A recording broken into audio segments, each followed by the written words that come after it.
Assalamualaikum warahmatullahi wabarakatuh.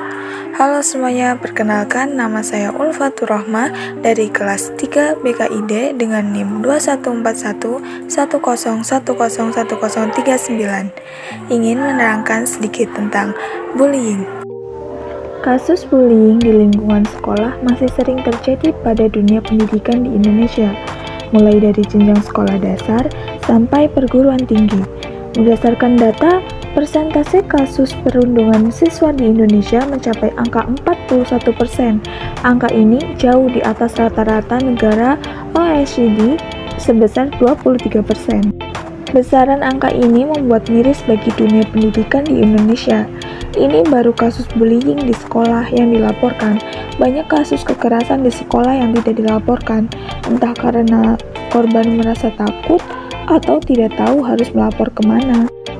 Sebenarnya bullying itu apa sih?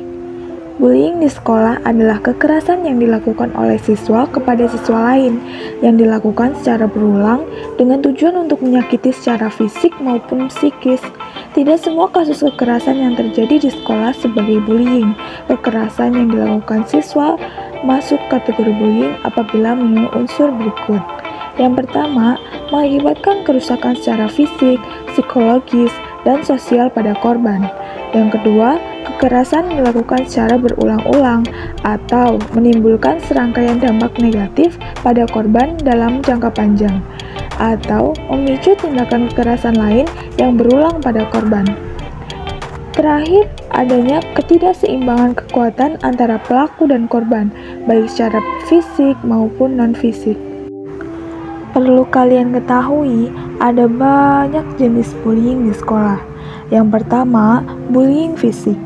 Bullying fisik dilakukan untuk menyakiti secara fisik dan mengakibatkan dampak secara fisik pada korban. Kekerasan yang dilakukan ini berupa menyakiti korban secara langsung maupun tidak langsung. Contoh bullying fisik secara langsung, mencubit, menendang, dan kekerasan fisik lainnya.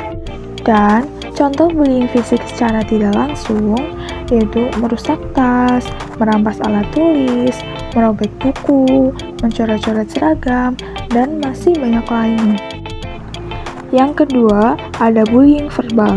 Kekerasan verbal merupakan bentuk bullying yang paling banyak terjadi, mudah dilakukan, sulit untuk dideteksi, dan tidak memerlukan kekuatan fisik karena dilakukan secara lisan. Contohnya, penghinaan, memberi julukan jelek, fitnah, gosip, celaan, dan masih banyak lainnya. Yang ketiga, ada bullying relasional.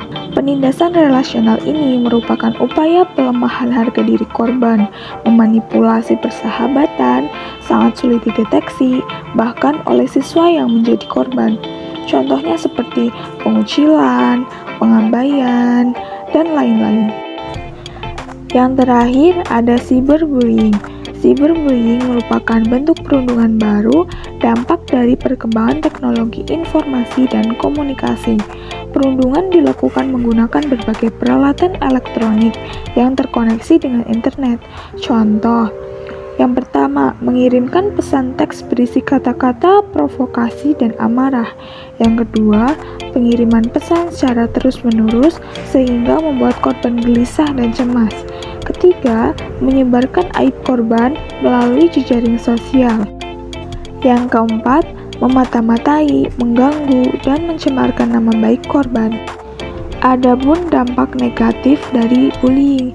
Yang pertama, dampak negatif bagi pelaku, yaitu gagal mengembangkan kemampuan sosial, memiliki toleransi dan empati yang rendah, kehilangan kontrol emosi sehingga berperilaku agresif dan menantang, tidak disiplin, sering bolos sekolah, tidak masuk sekolah, kehilangan konsentrasi pada tugas-tugas sekolah, nilai akademis menurun, drop out, berpotensi melakukan tindakan kriminalitas.